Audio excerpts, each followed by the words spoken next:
I'm very, very cognizant of the bell in this class. Today may be a day that we're going to be less cognizant of the bell. I want to be, and we will be to the extent that we can be, but I'm not going to finish early. So we will try to make time for comments, questions, thoughts, but we'll also try to keep things moving along. So I have a lot of content to cover. A couple things. I am not going to be appealing to your emotions today. I don't do that well. I'm going to be appealing to logic. We talked about that last week. When you bring logic to a point where you cannot refute it, what is that called?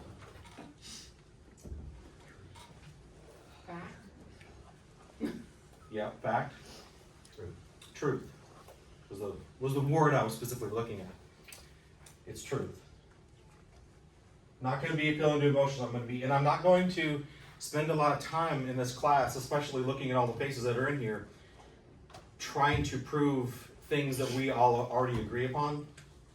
I'm going to move forward with those types of things. For example, I'm not going to go through a whole thing on whether we all believe that life is precious and from God.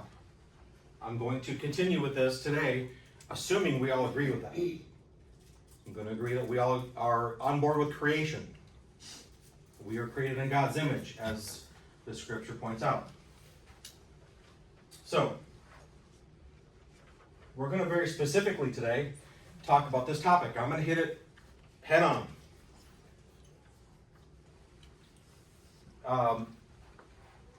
Did anybody not see my post yesterday in Light Post?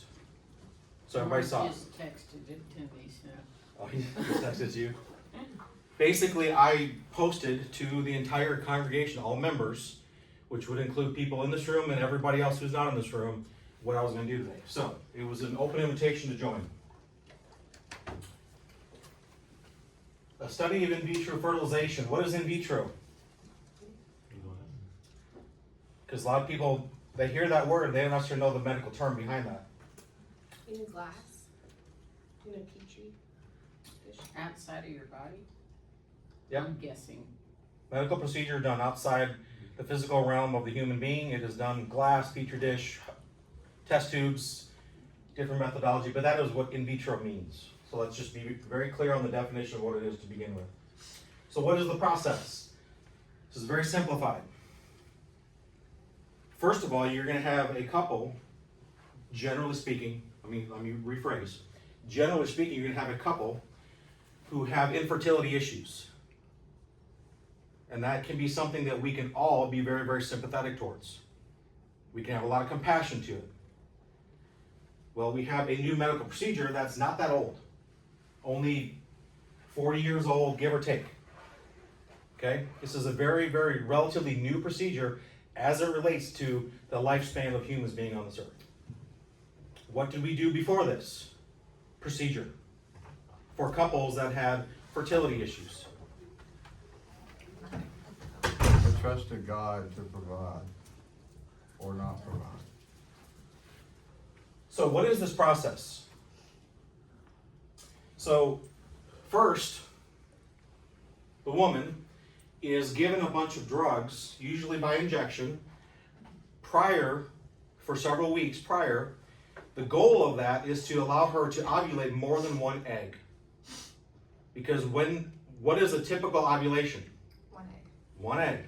Sometimes you're going to get more than that. That's not to say that that can't happen. But a typical ovulation is one egg. The drugs are intended to allow for multiple eggs. Those multiple eggs are called a harvest or a cycle. So, eggs are removed from the woman. They then, well, I don't want to get too technical, but essentially the man has to go into a room and he has to produce semen. Okay? You can come up with your own version of what that looks like, but that's what's happening. So they collect it. Then there's two different ways that they do this. They'll put the egg in a dish and they'll add the semen to it, and they'll see and watch if any of them penetrate the egg to fertilize it. If that doesn't happen, do you know what they'll do? Throw them away. through it? Not yet. No, that what they'll do is they'll force it.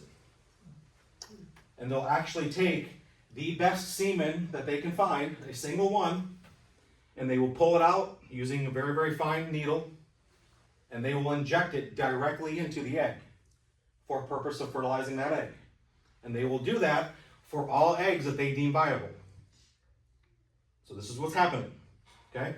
So it gets fertilized whether it happens or not. They make sure it gets fertilized. Yes, because, and I don't want to get into this too deep, but when you pay for IVF treatment, what they do is it's a large sum of money, many, many, many thousands of dollars, and they guarantee you a baby at the end.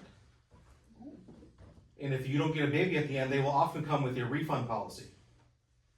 So it is incumbent upon these people who are doing these procedures to make sure that they get this done right, and they get it done right on the first try. Okay? Once the fertilization happens, now you have this embryo that starts to grow in a petri dish. They do that for approximately 5 days. And then they will pick the best one, or two, or in many cases more than that, and they will implant that into the woman and try to get that to physically implant into the uterus, which sometimes takes and sometimes doesn't take. It just depends. This is what's happening. Which is why a lot of people that you hear of that go through IVF end up having multiple sets of kids. Lots of twins, sometimes triplets, even more. There's a case of somebody who had 8 children in one pregnancy.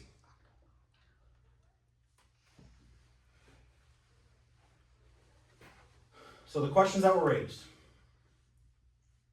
and this is what I addressed in my post. Is IVF an obscure subject, which was a claim? And should the church form an opinion on it, which the claim was that we should not? And could IVF impact salvation? Which is a take on a claim, which is the claim is that it clearly does not. That was the claim, made very publicly.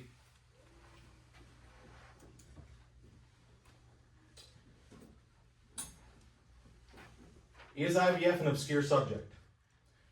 Well, I guess it could depend on your definition of obscure.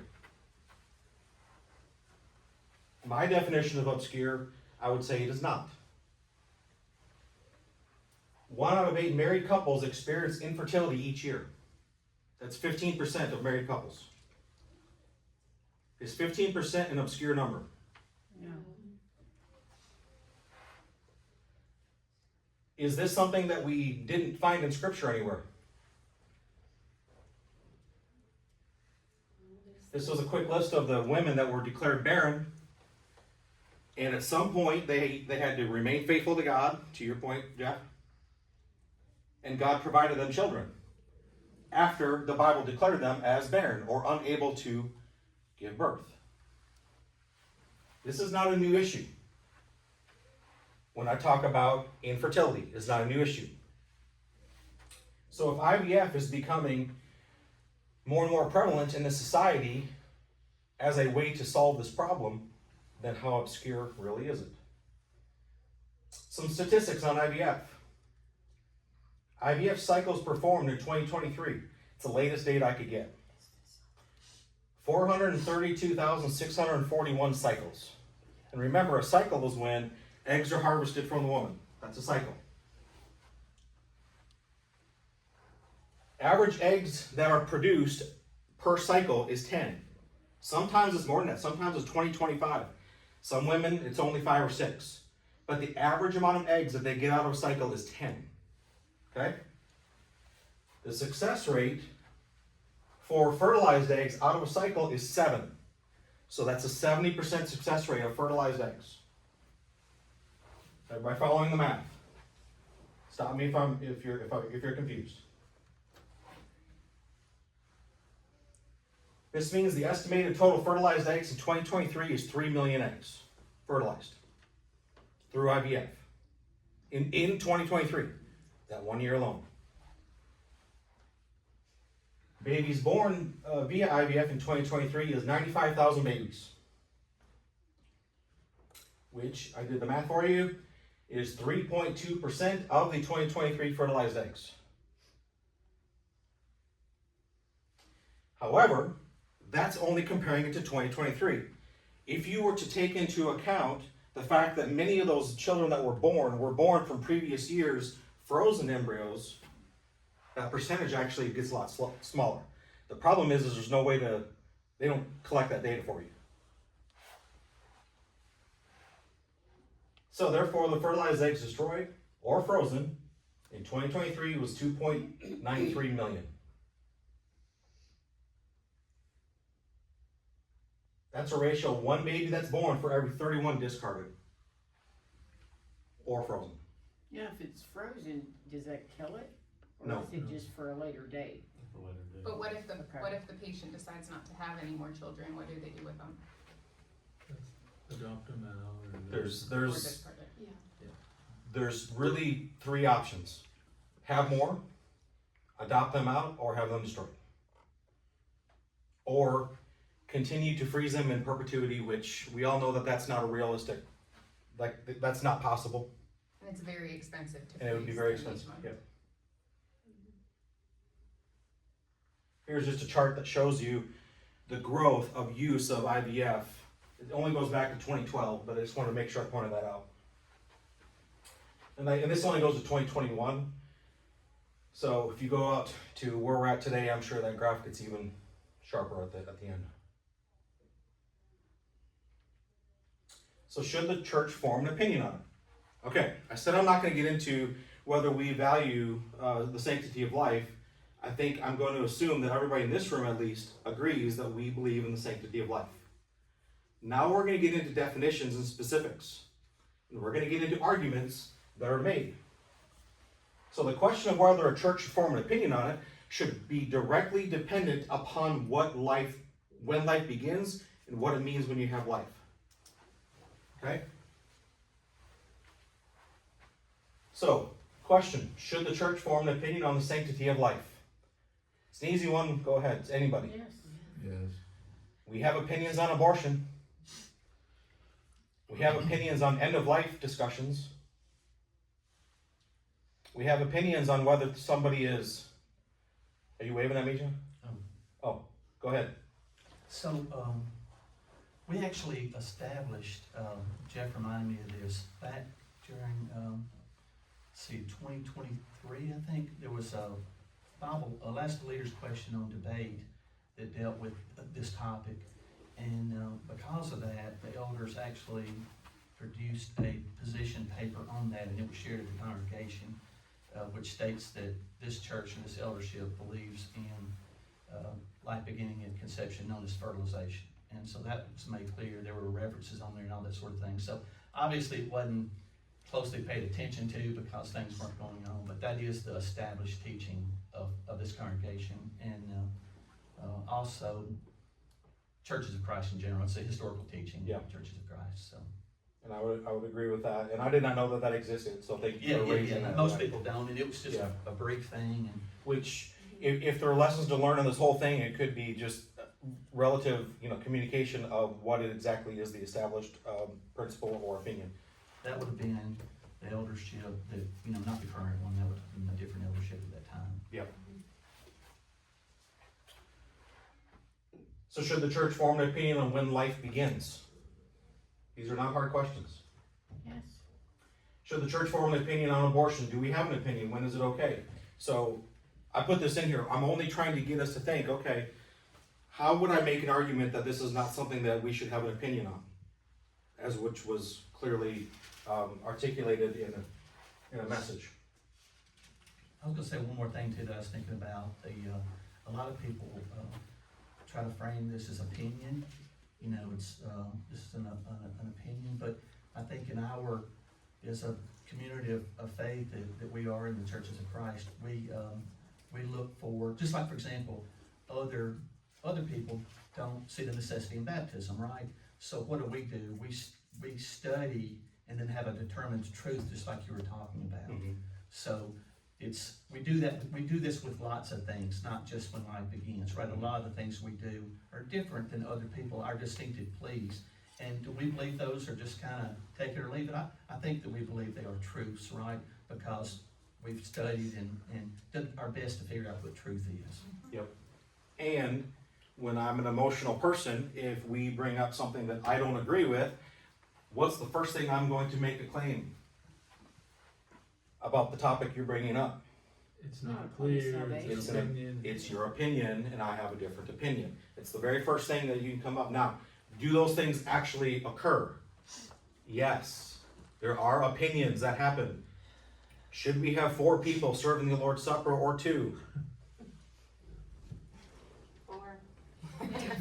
That's your opinion. Yes, 6 of them. So we have to understand that there are biblical truths, and the reason we come to a biblical truth is because we believe at the end, I'm getting a little ahead of myself here, but that's okay, in the end, salvation's at stake. That's why. That's why things are important to us. I put this up here. Please don't think I'm a big fan of the Catholic Church. I'm not. But I do want to point out that there are large establishments that have addressed this. 1987, is that the right? Yep, 1987.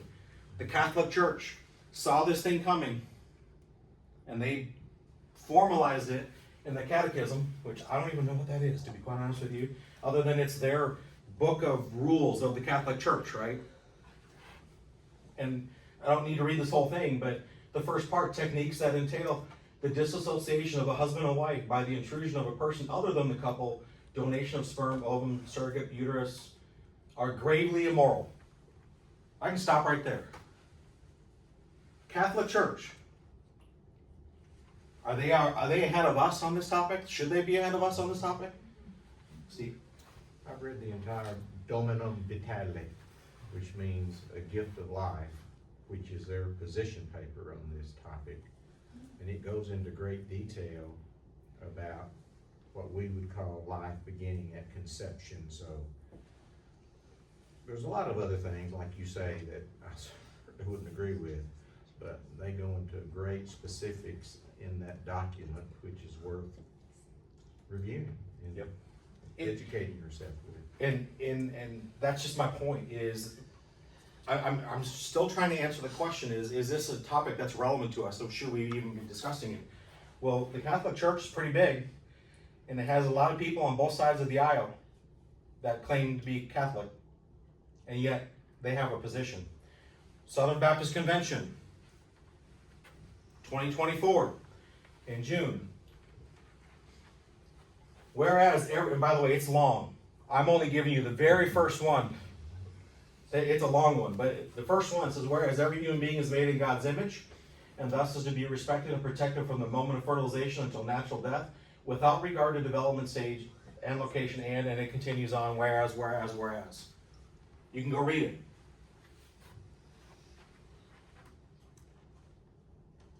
How many of you are aware of the Alabama Supreme Court last year? What did they declare? An embryo is a person. Yes, it was specifically that an embryo has personhood, which means that an embryo has the rights of every other human being. Which means that if you are an IVF provider and you discard an embryo without the permission of the owner of that embryo, you can be sued, which was the actual specific thing that they were addressing at that time. This is big. This is not a small thing. This is an entire state saying this. This did not go well with a lot of people, to be clear. And frankly, even people, I'm not going to get into politics, but I will say this. The people that I tend to agree with, there's a lot of them that don't like this either. And the reason they don't like it is because we could potentially lose people because of this. Going back to emotions. Logical fallacies. You all know what a logical fallacy is, right? I put the definition up here. One of the things that I found that was interesting is the third bullet down is fallacies can be used intentionally to persuade or mislead. They can certainly be unintentional, and that's for sure. But I think that the ones I'm going to talk about today are definitely used to intentionally deceive and to persuade people. 3 logical fallacies I want to talk about today. The stage fallacy. the potential life fallacy and the viability fallacy. Let's talk about stage. Here's what you're going to hear. Falls into the stage fallacy, and you've all heard these. It's just a zygote, not a human life. It's just an embryo, not a real person. It's just a fetus, not a baby. It's just a clump of cells. And my favorite one of all, it's a parasite. If you haven't heard that people call it a parasite, believe me, I'm not making that up. That is a real thing that people talk about when they're pregnant. It's simply a parasite. All right. I almost brought something in just for visual. If I put some ice into a cup and I brought it in here, what would you say is in the cup? Ice. Ice. Would it be true if I said water is in the cup? Yes.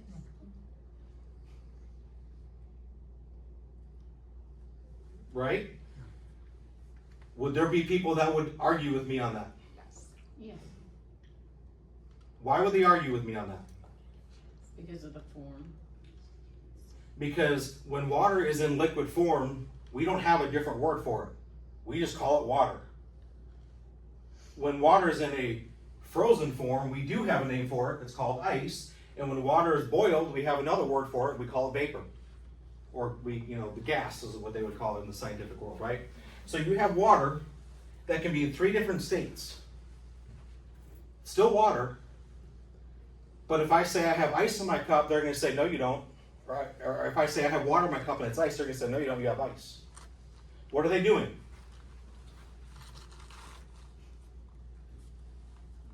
Trying to disprove what you're saying. Right. Now, let's rephrase the question. If I had ice in a cup and I said I have H2O in my cup, could anybody disagree with me? No. If it was water in my cup and I said I have H2O in my cup, could anybody disagree with me? Same with vapor. There's a lot of vapor outside today, by the way. It's pretty humid. The state is not separated from what it is. It is simply a description of the state that it's in, not a different thing. Ice isn't something different than H2O. What happens is we will often think H2O and water are the exact same thing. Therefore, when I say I have water in my cup and it's frozen, I could be right, but then they could say, well, argue with me. They said, no, you have ice. Okay, the same thing's happening. What is the cycle of a tree? This is a terrible graphic, but I found it quick. So you have a seed, then you have germination, then you have a sprout and seedling, sapling, small tree, mature tree, and then a snag, which is something I never heard of before. I just call it a dead tree. Cycle of a tree. At what point is this not a tree? There's actually one point. Actually, I'm sorry, there's 2 points. That it's not a tree. It's not a tree as a seed. And it's not a tree when it's dead. That's not a living tree. It's not a living tree. It's true. But if I were to say, well, if I say it's a small tree, that means it's not a tree. It's just one of those smaller ones. It's not a real tree. These are just phases. It's just part of the life. They're just different names we call different things. It doesn't mean you're not the thing to begin with. Okay? Let's go to humans.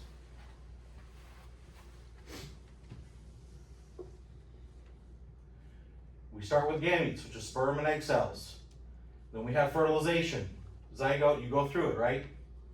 Remember what are the claims of this fallacy? What are the claims? It's not a real person. It's not a real person. It's a potential person, not a person with potential. Yep. And we're going to get to that one in a second. That's the next fallacy, by the way, which is a slightly different take on it. It's just a clump of cells. It's just a clump of cells. It's a fetus. It's not a baby. Well, what's the one thing they all have in common? There's one word. DNA. Well, DNA, well, but they're human. Right. They're all human. You can't disassociate any state from human. And so here's the problem that we run into. People will make these claims. So I put this up here. There are many stages of human life. A fetus is not a unique thing that is separated itself from all other things. A fetus is nothing more than a state or status of a human being. But what happens is we often will get ourselves wrapped up in these arguments with people when we're trying to persuade them, and they're going to say, well, it's a fetus, not a baby. And the problem is they're right. The problem also is they're describing stages, not what they are. That's the problem. But we get ourselves wrapped up into it, and we end up in conversations that don't help. Let's quickly talk about the potential life fallacy.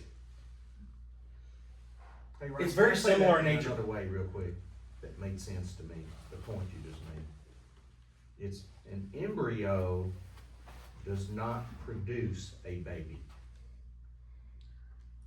It simply continues to grow into maturity, just as a child does not produce a teenager, but the child continues to grow into a teenager. Yes, I love that. And I'm going to add to that a little bit. And I'm going to go biblically real quick. It's a little bit off topic, but also very, very relevant. Are any of those next phases ever guaranteed? No. By anyone? By God? Are they a right? Do you have a right to become a child into a teenager? And that's important to understand. Because even in the case of a miscarriage, things are going to go wrong. There are people that will say a miscarriage is really just an abortion. It's very twisted, but it's true. Something that's really cool to me that I've noticed from the moment of sperm and an egg meet until death, and even after death. At conception, when a sperm and an egg meet, you can tell that it is a boy or girl, and it's gonna have its entire DNA sequence immediately. So that's that doesn't get created any other way, that's immediate. And that is what determines who a person is if you're trying to look. You know what I mean? You find people through DNA. That determines who you are. Yep. And that's at the moment the sperm and egg meet. Yep. The entire sequence Yep. is readily available. And here's the thing. We've only learned that in recent years. Which, if you know my brain, all that is a proof that we've been created. A lot of people will take it the reverse way. I don't. I take it as this is simply proof that, just because I know how a clock works, I can deconstruct it, doesn't make it make sense that clock created itself and put all of its gears in place by pure chaos. Yeah. It doesn't work. Potential life fallacy. These are very similar, and so it's easy to get them confused, but they do have a slightly different tone to them. This is one where it says the embryo is potential life, not actual life. Life only begins when there's a heartbeat. Life begins when we take our first breath.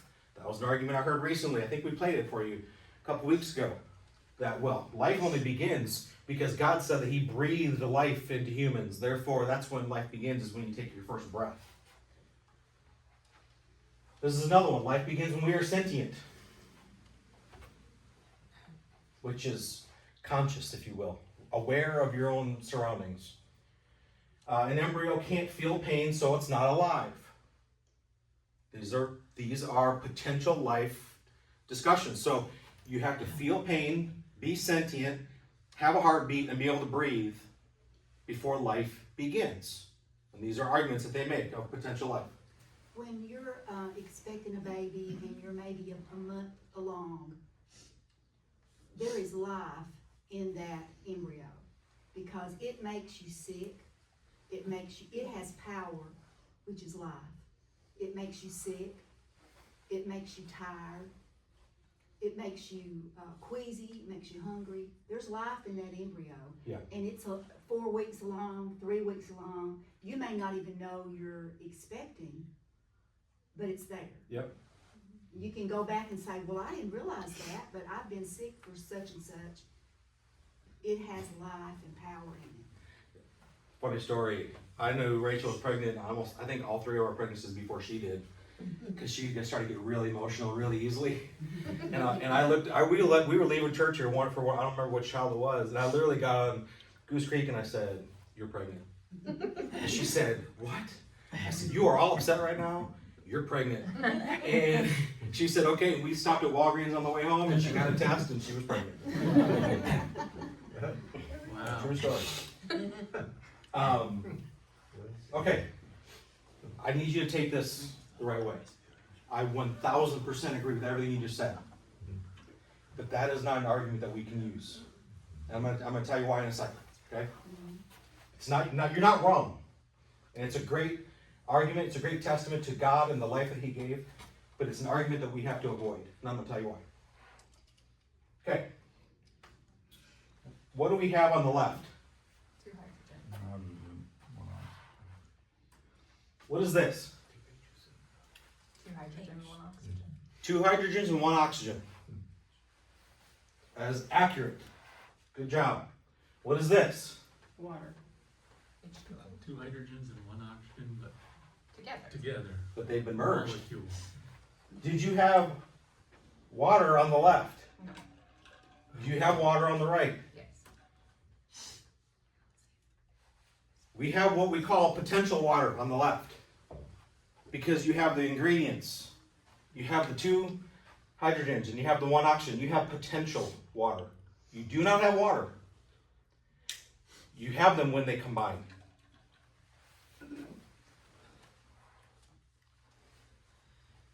You have an egg and you have sperm. Are either of them life? Nope. Independent of each other. Independent? No. They're alive. They're living, but they're not babies. They're not sold. What happens when they merge? Life. You have life.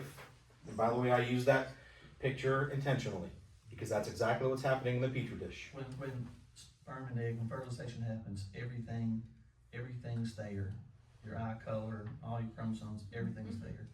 And the only thing that happens before, you may have already said that, and then everything that happens past that is just development. And growth. And you need nutrition. Yep. It's I'm gonna try to get through this. I promise. We may go a little long, but just bear with me, please. And if you need to go catch kids, then do that. Life begins at fertilization. I put this in blue. Be careful not to get caught up in the life begins at conception discussion. Whoa, Ryan, what are you saying?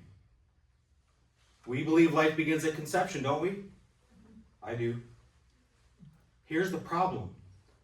People have different definitions of conception. And if you make that statement and they have a different definition of what conception is, you've lost them. So you can fight and you can fight and you can fight. You can say life begins at conception, and in your brain you're thinking what? When the egg gets fertilized. When the egg gets fertilized. They might think conception is the entire process of 9 months of gestation before birth. Or attachment to the uterus. Or attachment to the uterus, which is, by the way, what the IVF discussion is all about. So that's why I always have to say, I always say life at conception, meaning fertilization. Meaning fertilization, and that's fine that you say that. They've moved it all to justify things. That's why they moved conception forward, to justify. But this is when I said, is it accurate to say I have water in this cup when there's ice? We can all say yes. But is it more accurate to say, do I have H2O in this cup? Because you can't say no. There's no way to argue it. And so if we start to use fertilization as the method that we try when we're trying to convince somebody when life begins, there's no way, there's no other alternative to fertilization. There's no alternate definition of fertilization. You can't. It's impossible. Viability fallacy. An embryo is not viable until it's implanted in the uterus. A fetus is not viable outside the womb. A fetus is not viable until at least 20 weeks. Since it's not viable, it isn't life. Okay? This is something we hear all the time. I have a question for you. Does this business exist? Yeah, they're in my neighborhood. Different question. Is this business viable? Yeah, because there's always poop. A couple of businessmen in here? Maybe. Yeah. Does this business viability detract from the fact that it's actually currently a business right now? Does it matter? No. Is it a business right now? Is it viable is a completely different question. They're not related in any form or fashion. They're different questions. So, I'm not going to read all this. This was a conversation I was having with AI just because I like doing that and just seeing what it says because I'm always curious how it's going to respond. But this is basically saying how is viability used, and the answer we all know is viability is used for IVF because a fertilized egg, which they have to admit is fertilized, they can't go back on that, isn't viable until it gets to the uterus. But if you take that logic, and people do that because they get emotional, they get connected. If you take that logic, there is no way you cannot then take the same logic all the way through to abortion. In fact, you could probably take it beyond birth. There's no logical point at which you can't stop if that's the position you're going to take. If viability is used, you need to stop the conversation right there. If you hear somebody say it's not viable, whoa, whoa, whoa. Viability is very different than if it's life. Viability does not determine life. Is this baby viable? Without Yes. getting It can't take care of itself. intervention. It can't take care of itself. It is if it's got a mother that's going to take care of it. Horrible story recently. Man, I really want to tell you this, so I'm going to take 30 seconds. True story. You can look it up if you don't believe me. Gay couple, surrogate mother. They wanted a baby. Baby had to be delivered early because the mom had to go breast cancer treatments, which was unexpected. They delivered the baby. Legal rights were to the gay couple. Gay couple refused any medical attention to the baby after it was born. Let the baby die in the hospital. Because they did not want a 20-week-old baby. Look it up. It happened just recently, this year. Is this child viable? By itself? No. And I use this picture. Maybe I'm evoking some emotions in you now, even though I'm telling the truth. What about this? These people need help. They need care. Viability does not determine life. That woman is still alive in the picture.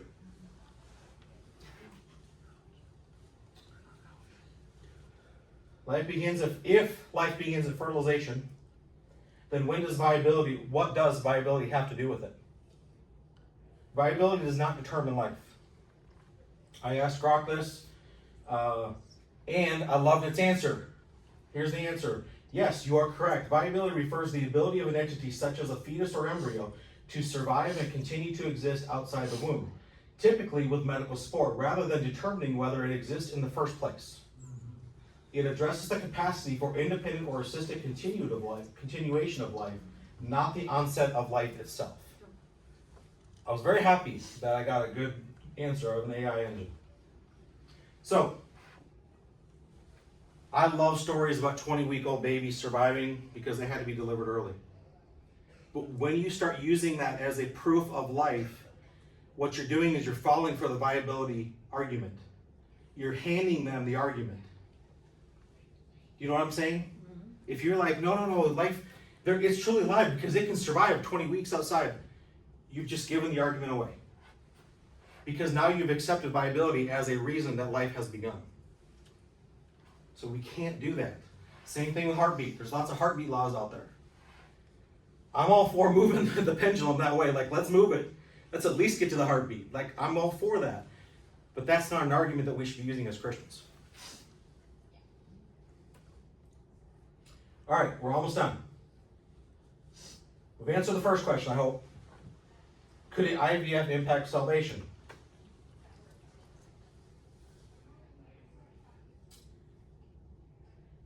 This is just content I put in here, hoping I'd have more time.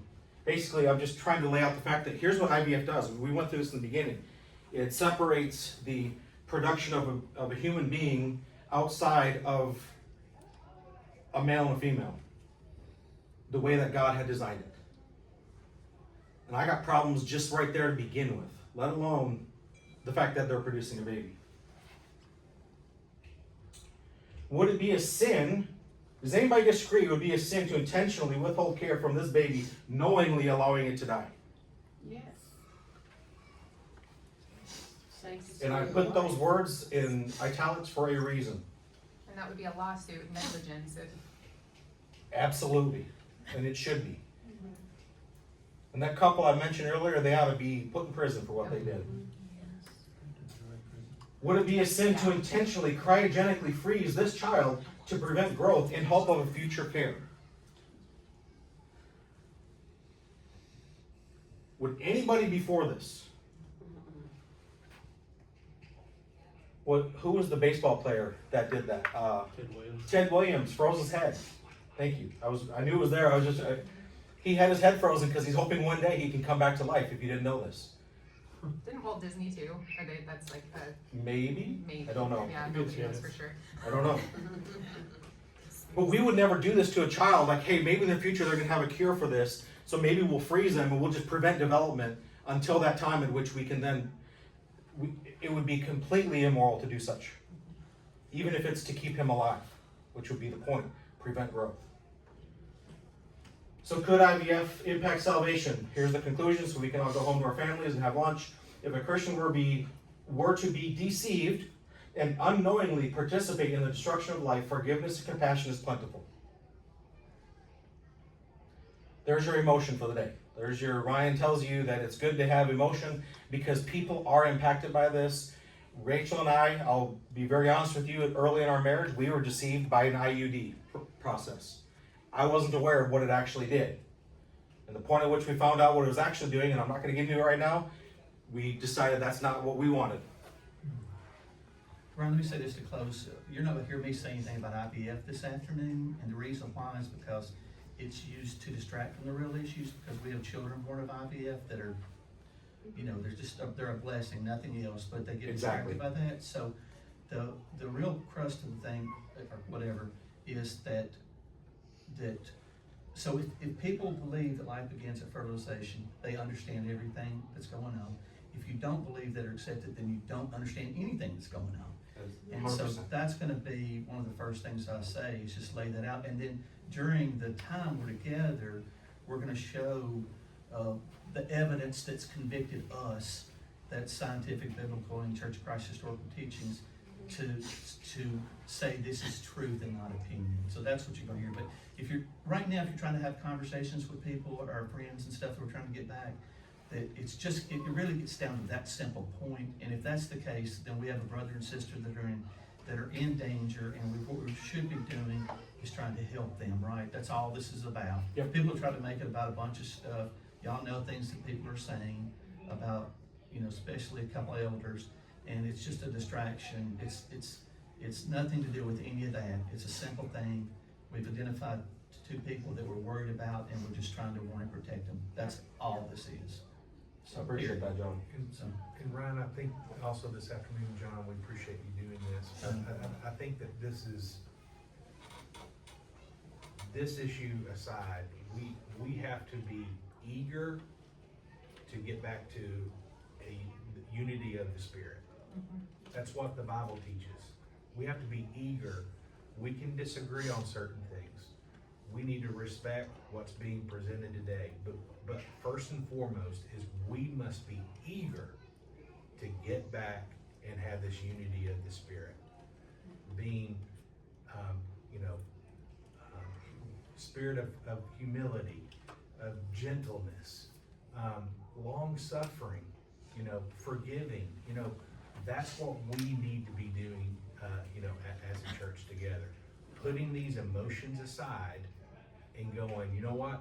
We're more mature. We're a mature congregation. We're better than this. we're going to work through this. And trusting that our elders are doing it in biblical truth. I'm gonna lift up a lot of people, and there'll be nothing said to put anybody in a bad light, nobody. So this afternoon, I'm gonna lift people up and do exactly what Daniel's saying. I'm hoping about 4:45 or 4:50 that we all stay together and worship at 5 o'clock, and we are a united family. That's my hope, and that's what I'm gonna be. Yeah. That's where it's coming from. There'll be nothing, there'll be no blame game or anything like that. It's all gonna be exactly what Daniel just said. Yeah, and I appreciate that. And so what I wanted to accomplish today was there are people that are wondering why this is such a difficult. And this conclusion, this very first bullet point I have here, I put that up first for a reason. People are being deceived. They are being taught that words mean different things. They're being taught conception doesn't necessarily mean fertilization, and therefore you can get around certain things. They're being lied to. Especially younger people are being lied to, and they're being deceived. And those people need to have full compassion and forgiveness, like it is abundant. But if somebody were to remain in sin, and you can do this for any sin, not just this sin, if you're to remain in sin knowingly and intentionally, participating in it, something needs to be said. You need to be studied with. You need to be addressed. It cannot just be something that is let go and to continue on, and we're just going to put our head in the sand and plug our ears and close our eyes and pretend like something's not happening. We wouldn't do it if somebody was having an affair in this congregation and they were in leadership position. We wouldn't be doing it. So I'm the more practical person in most rooms. So this is my presentation of this is what the truth is, and I want to make sure that everybody here understands these are the arguments that are given. They're lies, but we need to have compassion for the people that have believed these lies and walk them along, because I want unity. It bothers me to the core that some of the people that I have seen here for the past 20 years have decided this is the issue that they are willing to depart from their family. So I hope that I don't come across as rash, and I come across as somebody who, like, it's just truth, and everybody else. That is not what I'm trying to accomplish here. What I'm trying to accomplish is I'm going to be very, very blunt with you. There was a public post, if you didn't see it, that accused one of our elders in this room of being, well, less than ethical. I'll just say it that way. And I let my emotions get the best of me when I saw that. I fortunately didn't reply right away, because that would have been bad. I had to sleep on it and figure out what it is, how I want to respond. But I was not going to let it stand. I'm not going to let people that are in the right, that have a good heart and a good vision for what they want, I'm not going to let them just be on an island alone without knowing somebody's there to defend them. So that's why I did this class today. Hopefully you guys got a little bit out of it. So, yes. For those of you who want more information about this, I found a video on GBM. It's about an hour and 17 minutes. You guys having a conversation, but it puts a lot of biblical points to it. It really explains it, breaks it down. For most of us that don't really understand this topic, it's maybe good for some family, friends that really want to listen to this. It really opened my eyes to, really how many souls are being lost. Yeah. So that's the emotional part for me that I think it needs to be shared. Yes. And I love that. I don't know the video you're talking about specifically, so I'd love to get it. But I know that I found a couple of them. I asked Rachel, and she did, watch it as well. But there are lots of things where people that were formerly in this industry and have left and are sharing what is going on, what's behind the scenes. And if you want your emotional side of the connection, there's your emotional side of the connection. That's the Les Ryan part. Trey will think this is cool, but out of this whole mess, that video was actually produced because of our situation. So yeah, JC called them, and they hadn't really thought much about it, like a lot of people just, and the church hasn't taken a stand, and so then they really researched it and dug in, and JC actually bought a book for Aaron Gallagher. He's who's speaking at our men's retreat this year, by the way. And then he started digging into it and produced that video that has helped just hundreds and thousands of people, so. Yeah, need good ways to get out there. So all this crumb and sin and everything has produced a video that is helping Oh, yeah, good things are gonna come out of which this, is for sure. wonderful. Before we go, I just wanna say that, and thank Jeff, he did offer to have me frozen. And, I appreciate. Been working on I it. appreciate it. I've been working on it. Why are you thanking him? We're all asking him, why didn't you just go for Exactly. it? He tried. All right, let's close in prayer. Thank you guys so much. Dear God, we come before you, just want to give you thanks, Lord. We do recognize that we are a gift that you have given us, our lives. May we never take it for granted. May we make good decisions and attempt to seek your kingdom and protect those that don't have the ability to protect themselves. And Lord, we hope that in our hearts, that is the ultimate goal of what we're attempting to do. And we're just trying to lead people to you and to do so as one. We love you. We offer your son. We pray in your son's name. Amen. Amen.